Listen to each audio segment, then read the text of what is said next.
आप अपने भरोसेमंद चैनल को पहले सब्सक्राइब कर चुके थे, लेकिन एक बार फिर से यह नए अंदाज में है, इसलिए फिर से आप इसे सब्सक्राइब जरूर करें। खबर देखने से पहले सब्सक्राइब बटन जरूर दबा दें, आपसे अनुरोध है यह।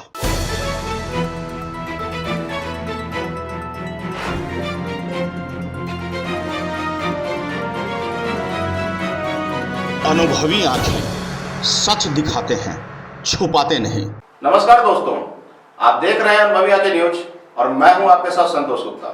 आइए देखते हैं देश दुनिया की ये बड़ी खबरें।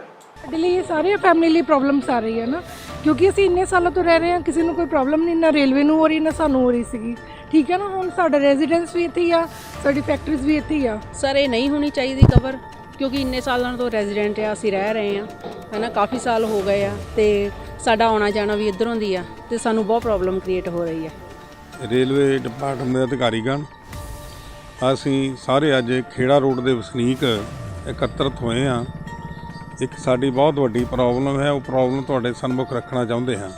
पंजाब के फगवाड़ा स्थित खेरा रोड फाटक के साथ लगती रेलवे लाइनों के समीप रेलवे द्वारा बनाई जा रही है दीवार। आपको बता दें, स्थानीय लोग इनका पुरजोर विरोध कर रहे हैं। विरोध करने का कारण क्या है और क्या कुछ कह रहे हैं, देखिए। ਲਗਭਗ ਪਿਛਲੇ 60 ਸਾਲ ਤੋਂ ਅਸੀਂ ਇਸ ਇਲਾਕੇ ਵਿੱਚ ਰਹਿ ਜੋ ਕਿ ਖੇੜਾ ਰੋਡ ਤੇ ਸਥਿਤ ਹੈ, ਔਰ ਇਹਦੇ ਰੇਲਵੇ ਪਾਸੇ ਜਿਹੜੀਆਂ ਫੈਕਟਰੀਜ਼ ਹੈ ਜਾਂ ਗਲੀਆਂ ਹੈਗੀਆਂ ਇਹ ਬਹੁਤ ਪੁਰਾਣੀਆਂ ਅਸੀਂ ਬਚਪਨ ਤੋਂ ਦੇਖਦੇ ਆ ਰਹੇ ਹਾਂ। ਪਰ ਹੁਣ ਪਤਾ ਲੱਗਾ ਕਿ ਰੇਲਵੇ ਵੱਲੋਂ ਜੋ ਇੱਕ ਨਵੀਂ ਨੀਤੀ ਬਣਾਈ ਗਈ ਹੈ, ਜਿਸ 'ਚ ਕਿ ਉਹ ਕੰਕਰੀਟ ਦੀ ਕੰਧ ਕਰ ਰਹੇ ਆ, ਉਹਦੇ ਨਾਲ ਬਹੁਤ ਵੱਡਾ ਨੁਕਸਾਨ ਹੋਣ ਜਾ ਰਿਹਾ। ਇੱਕ ਤਾਂ 9-10 ਗਲੀਆਂ ਜਿਹੜੀਆਂ ਪੈ ਰਹੀਆਂ ਨੇ, ਉਹ ਗਲੀਆਂ ਦਾ ਰਸਤਾ ਬੰਦ ਹੋ ਰਿਹਾ, ਔਰ ਦੂਸਰੀ ਗੱਲ ਜਿਹੜੀਆਂ 8 ਤੋਂ ਲੈ ਕੇ 10 ਤੱਕ ਫੈਕਟਰੀਆਂ ਕੰਮ ਕਰ ਰਹੀਆਂ ਨੇ, ਜਿਨ੍ਹਾਂ ਦਾ ਰਸਤਾ ਹੀ ਇੱਧਰ ਨੂੰ ਹੈ, ਉਹਨਾਂ ਦੇ ਰੁਜ਼ਗਾਰ 'ਤੇ ਬਹੁਤ ਮਾੜਾ ਅਸਰ ਪਏਗਾ। ਸੋ ਅਸੀਂ ਰੇਲਵੇ ਨੂੰ ਅਪੀਲ ਕਰਦੇ ਹਾਂ ਕਿ ਇਸ ਤਰ੍ਹਾਂ ਦੀ ਜਿਹੜੀ ਦੀਵਾਰ ਹੈ ਜਿਹੜੀ ਬਣਾਈ ਜਾ ਰਹੀ ਹੈ, ਅਗਰ ਬਹੁਤ ਜ਼ਰੂਰੀ ਹੈ ਤਾਂ ਦੀਵਾਰਾਂ, ਲੇਕਿਨ ਇਹਨਾਂ ਜਿਹੜੇ ਫੈਕਟਰੀਆਂ ਔਰ ਜਿਹੜੀਆਂ ਗਲੀਆਂ, ਇਹਨਾਂ ਨੂੰ ਜਿਹੜਾ ਹੈ ਲੰਘਣ ਦਾ ਰਸਤਾ ਪ੍ਰੋਪਰ ਦਿੱਤਾ ਜਾਵੇ, ਤਾਂ ਕਿ ਇਹ ਲੋਕ ਆਪਣਾ ਰੁਜ਼ਗਾਰ ਵੀ ਚਲਾ ਸਕਣ ਔਰ ਇਹਨਾਂ ਰੁਜ਼ਗਾਰ ਵੀ ਚੱਲਦਾ ਰਹੇ ਔਰ ਅੱਛੇ ਢੰਗ ਨਾਲ ਜਿਹੜਾ ਹੈ ਆਵਾਜਾਈ ਜਿਹੜੀ ਬਣੀ ਰਹੇ। ਕਿਉਂਕਿ ਅੱਜ ਤੱਕ ਜਿੱਥੋਂ ਨੁਕਸਾਨ ਦਾ ਸਵਾਲ ਹੈ, ਇਸ ਇਲਾਕੇ ਦੇ ਵਿੱਚ ਕੋਈ ਵੀ ਇਸ ਤਰ੍ਹਾਂ ਦੀ ਅਪ੍ਰਿਆ ਘਟਨਾ ਨਹੀਂ ਵਾਪਰੀ ਜੇ ਨਾ ਕਿ ਰੇਲਵੇ 'ਤੇ ਕਿਤੇ ਨੁਕਸਾਨ ਹੋਇਆ ਹੋਵੇ ਜਾਂ ਕਿਸੇ ਵਿਅਕਤੀ ਦਾ ਨੁਕਸਾਨ ਹੋਇਆ ਹੋਵੇ। ਲੇਕਿਨ ਅਸੀਂ ਹੁਣ ਵੀ ਅਪੀਲ ਕਰਦੇ ਹਾਂ ਰੇਲਵੇ ਨੂੰ, ਅਥਾਰਟੀਜ਼ ਨੂੰ ਮੇਰੀ ਅਪੀਲ ਹੈ ਕਿ ਇਹਨਾਂ ਵਾਸੀਆਂ ਦੇ ਨਜ਼ਦੀਕ ਜਿੱਥੇ ਅਸੀਂ ਰਹਿ ਰਹੇ ਹਾਂ, ਇਸ ਖੇੜਾ ਰੋਡ 'ਤੇ ਸਟੇਸ਼ਨ ਵਾਲੇ ਪਾਸੇ, ਪਲੇਟਫਾਰਮ ਪਾਸੇ ਜਿਹੜਾ ਰਸਤਾ ਆ ਰਿਹਾ, ਇਸ ਰਸਤੇ ਨੂੰ ਖੁੱਲ੍ਹਾ ਰਹਿਣ ਦਿੱਤਾ ਜਾਵੇ। ਅਗਰ ਕੰਕਰੀਟ ਦੀਵਾਰ ਕਿਤੇ ਜ਼ਰੂਰੀ ਹੈ, ਜਿੱਥੇ ਕਿਤੇ ਕੋਈ ਇਫੈਕਟਡ ਨਹੀਂ ਹੁੰਦਾ, ਤੇ ਉਹ ਬਣਾਤਾ ਜਾਵੇ ਕਿ ਇਹਨਾਂ ਨੂੰ ਕੋਈ ਇਤਰਾਜ਼ ਨਹੀਂ ਹੈ। ਲੇਕਿਨ ਇਹਨਾਂ ਦਾ ਜਿਹੜਾ ਰਸਤਾ ਹੈ ਉਹ ਰਸਤਾ ਬੰਦ ਨਾ ਕੀਤਾ ਜਾਵੇ, ਕਿਉਂਕਿ ਉਹਦੇ ਨਾਲ ਡਬਲ ਨੁਕਸਾਨ ਹੋਏਗਾ। ਇੱਕ ਤਾਂ ਜਿੱਥੋਂ ਤੱਕ ਫੈਕਟਰੀਆਂ ਦੀ ਲੇਬਰ ਦਾ ਸਵਾਲ ਹੈ, ਲੇਬਰ ਪਹਿਲਾਂ ਹੀ ਬਹੁਤ ਮਹਿੰਗੀ ਹੈ, ਹੋਰ ਲੇਬਰ ਪੈ ਗਈ ਇਹਨਾਂ ਨੂੰ ਸਮਾਨ ਲਿਆਉਣ ਲਈ। ਦੂਸਰੀ, ਅਗਰ 8-8 ਫੁੱਟ ਦੀ ਕੰਧ ਬਣ ਗਈ ਤੇ ਉਹ ਘਰ ਸੁਰੱਖਿਅਤ ਨਹੀਂ ਰਹਿਣਗੇ, ਉਹਨਾਂ ਘਰਾਂ ਦੇ ਉੱਪਰ 8 ਫੁੱਟ ਕੰਧ ਚੜ੍ਹ ਕੇ ਕੋਈ ਵੀ ਜਿਹੜਾ ਹੈ ਅਣਸੁਖਾਵੀ ਘਟਨਾ ਹੋ ਸਕਦੀ ਹੈ।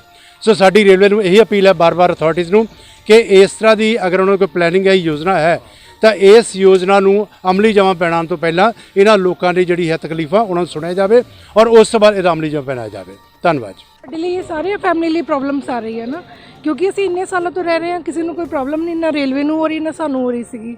ਠੀਕ ਹੈ ਨਾ, ਹੁਣ ਸਾਡਾ ਰੈਜ਼ੀਡੈਂਸ ਵੀ ਇੱਥੇ ਹੀ ਆ, ਸਾਡੀ ਫੈਕਟਰੀਜ਼ ਵੀ ਇੱਥੇ ਹੀ ਆ, ਔਰ ਸਾਨੂੰ ਪ੍ਰੋਬਲਮ ਤਾਂ ਹੋ ਰਹੀ ਹੈ ਕਿ ਸਾਡਾ ਰਹਿਣ ਦਾ ਵੀ ਤੇ ਸਾਡਾ ਗੱਡੀਆਂ ਵਗੈਰਾ ਆਉਣੀਆਂ ਜੋ ਵੀ ਆ ਸਾਡੇ ਲਈ ਮੁਸ਼ਕਿਲ ਹੋ ਰਹੀ ਆ। ਠੀਕ ਹੈ ਨਾ, ਤਾਂ ਹੋਰ ਤਾਂ ਕੋਈ ਗੱਲ ਨਹੀਂ। ਅਸੀਂ ਇਹਦੇ ਲਈ ਬੋਲ ਰਹੇ ਹਾਂ ਕਿ ਅਗਰ ਉਹ ਚਾਹੁੰਦੇ ਵੀ ਆ ਕਿ ਲਾਈਨਸ ਤੁਸੀਂ ਬਾਰਡਰ ਕਰਨਾ ਵੀ ਆ, ਇੰਨਾ ਕੁ ਏਰੀਆ ਦੇਖ ਲਓ ਜਿਹੜਾ ਕੋਈ ਸੈਟਿਸਫਾਈ ਨਹੀਂ ਆ, ਤੁਸੀਂ ਉਹਨਾਂ ਨੂੰ ਪ੍ਰੋਬਲਮ 'ਚ ਨਾ ਲਿਆਓ।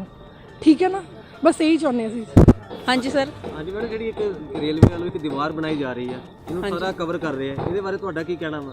ਸਰ ਇਹ ਨਹੀਂ ਹੋਣੀ ਚਾਹੀਦੀ ਕਵਰ, ਕਿਉਂਕਿ ਇੰਨੇ ਸਾਲਾਂ ਤੋਂ ਰੈਜ਼ੀਡੈਂਟ ਆ, ਅਸੀਂ ਰਹਿ ਰਹੇ ਹਾਂ ਹੈ ਨਾ, ਕਾਫੀ ਸਾਲ ਹੋ ਗਏ ਆ ਤੇ ਸਾਡਾ ਆਉਣਾ ਜਾਣਾ ਵੀ ਇੱਧਰੋਂ ਦੀ ਆ ਤੇ ਸਾਨੂੰ ਬਹੁਤ ਪ੍ਰੋਬਲਮ ਕ੍ਰੀਏਟ ਹੋ ਰਹੀ ਹੈ। ਤੇ ਅਸੀਂ ਨਹੀਂ ਚਾਹੁੰਦੇ ਕਿ ਇਹ ਦੁਬਾਰਾ ਹੋਵੇ, ਤੇ ਅਸੀਂ ਚਾਹੁੰਦੇ ਵੀ ਨਾ ਕਰਨ, ਕਿਉਂਕਿ ਅਸੀਂ ਇਹ ਅਪੀਲ ਕਰਨਾ ਚਾਹੁੰਦੇ ਹਾਂ ਕਿ ਇਹ ਦੁਬਾਰਾ ਨਾ ਬਣਾਈ ਜਾਵੇ, ਕਿਉਂਕਿ ਅਸੀਂ ਕੋਈ ਪ੍ਰੋਬਲਮ ਨਹੀਂ ਕ੍ਰੀਏਟ ਕਰ ਰਹੇ ਉਹਨਾਂ ਲਈ, ਤੇ ਉਹਨਾਂ ਨੂੰ ਵੀ ਚਾਹੀਦਾ ਹੈ ਕਿ ਫੈਮਲੀਆਂ ਦੇ ਮੈਟਰ ਦੇਖਣ, ਉਹਨਾਂ ਦਾ ਧਿਆਨ ਦੇਣਾ ਚਾਹੀਦਾ ਹੈ ਉਹਨਾਂ ਨੂੰ। ਰੇਲਵੇ ਡਿਪਾਰਟਮੈਂਟ ਦੇ ਅਧਿਕਾਰੀਗਣ ਅਸੀਂ ਸਾਰੇ ਅੱਜ ਖੇੜਾ ਰੋਡ ਦੇ ਵਸਨੀਕ ਇਕੱਤਰਤ ਹੋਏ ਹਾਂ। ਇੱਕ ਸਾਡੀ ਬਹੁਤ ਵੱਡੀ ਪ੍ਰੋਬਲਮ ਹੈ, ਉਹ ਪ੍ਰੋਬਲਮ ਤੁਹਾਡੇ ਸਨਮੁਖ ਰੱਖਣਾ ਚਾਹੁੰਦੇ ਹਾਂ। ਪ੍ਰੋਬਲਮ ਸਾਡੀ ਹੈ ਕਿ ਬੜੇ ਮੁੱਦਤਾਂ ਤੋਂ ਸਾਡੇ ਪਹਿਲਾਂ ਬਜ਼ੁਰਗ ਸੀ, ਬਜ਼ੁਰਗਾਂ ਤੋਂ ਬਾਅਦ ਅਸੀਂ ਇਸ ਸਥਾਨ 'ਤੇ ਰਹਿ ਰਹੇ ਹਾਂ, ਔਰ ਇਸ ਸਥਾਨ 'ਤੇ ਰਹਿੰਦਿਆਂ ਹੋਇਆਂ ਸਾਡੇ ਸਾਰੇ ਰਸਤੇ ਇਸ ਰੇਲਵੇ ਲਾਈਨ ਵੱਲ ਸਾਈਡ ਵੱਲ ਖੁੱਲ੍ਹੇ ਸੀਗੇ, ਔਰ ਅੱਜ ਤੱਕ ਕਦੀ ਕੋਈ ਅਪ੍ਰਿਯ ਘਟਨਾ ਨਹੀਂ ਵਾਪਰੀ, ਕਦੀ ਕਿਸੇ ਨੇ ਓਬਜੈਕਸ਼ਨ ਨਹੀਂ ਕੀਤਾ, ਕਦੀ ਕਿਸੇ ਲੋਕ ਨੇ ਲੋਕਾਂ ਨੇ ਇਹ ਨਹੀਂ ਕਿਹਾ ਕਿ ਇੱਥੇ ਇਹ ਕੰਮ ਕਿਉਂ ਕਰ ਰਹੇ ਜੀ। ਆ ਕੁਝ ਦਿਨਾਂ ਤੋਂ ਪਤਾ ਚੱਲਾ ਕਿ ਰੇਲਵੇ ਅਥਾਰਟੀ ਇਸ ਪਾਸੇ ਵਾਲੇ ਕੰਕਰੀਟ ਦੀ ਕੰਧ ਬਣਾ ਕੇ ਸਾਡਾ ਇੱਥੇ ਲੰਘਣਾ ਆਉਣਾ ਬੰਦ ਕਰ ਰਹੇ ਹਨ।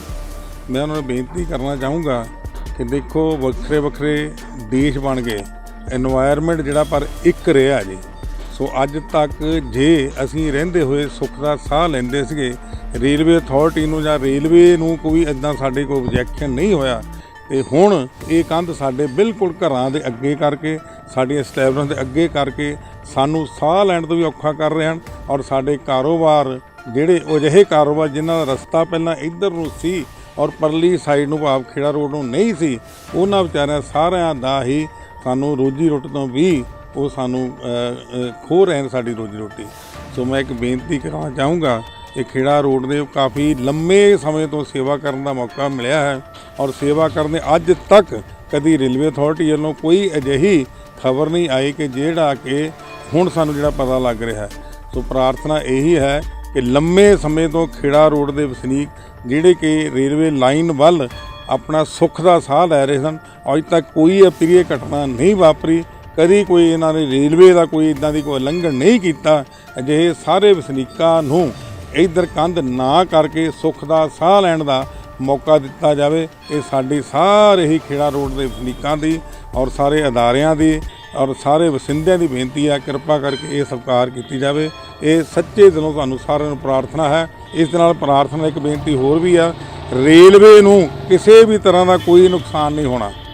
ਜੇ ਇੱਧਰ ਜਿਸ ਤਰੀਕੇ ਨਾਲ ਹੁਣ ਸਾਹ ਲੈਂਦੇ ਆ, ਲੰਘਦੇ ਆਉਂਦੇ ਆ, ਤੇ ਕਿਸੇ ਨੂੰ ਕੋਈ ਤਰ੍ਹਾਂ ਦਾ ਨੁਕਸਾਨ ਨਹੀਂ। ਔਰ ਜੇ ਤੁਸੀਂ ਕੰਧ ਕਰਦੇ, ਸਾਨੂੰ ਸਾਰਿਆਂ ਦਾ ਸਾਰਾ ਇੱਥੇ ਰਹਿਣਾ ਔਖਾ ਹੈ।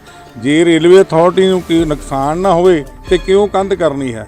ਕਿਸੇ ਤਰ੍ਹਾਂ ਦਾ ਰੇਲਵੇ ਅਥਾਰਟੀ ਨੂੰ ਕਿਸੇ ਤਰ੍ਹਾਂ ਦਾ ਘਾਟਾ ਨਹੀਂ, ਨਾ ਮਨੁੱਖਾਂ ਦੀ ਜਾਨ ਨੂੰ ਕਿਸੇ ਤਰ੍ਹਾਂ ਦਾ ਖਤਰਾ ਹੈ, ਨਾ ਰੇਲਵੇ ਨੂੰ ਕੋਈ ਖਤਰਾ ਹੈ, ਤੇ ਕਿਉਂ ਲੋਕਾਂ ਦਾ ਜੀਵਨ ਜਿਹੜਾ ਹੈਗਾ ਉਹਨੂੰ ਜੀਵਨ ਦੇ ਦੁਰਲਭ ਕਰ ਰਹੇ ਹਨ। तो मेरी प्रार्थना है सारे ही ऐसे सामाजिक प्राणियां एक दूसरे नाल रहते हैं। लोगों ने कहा कि दीवार बनने से रास्ता बंद हो जाएगा, आवाजाही में दिक्कतें आएंगी।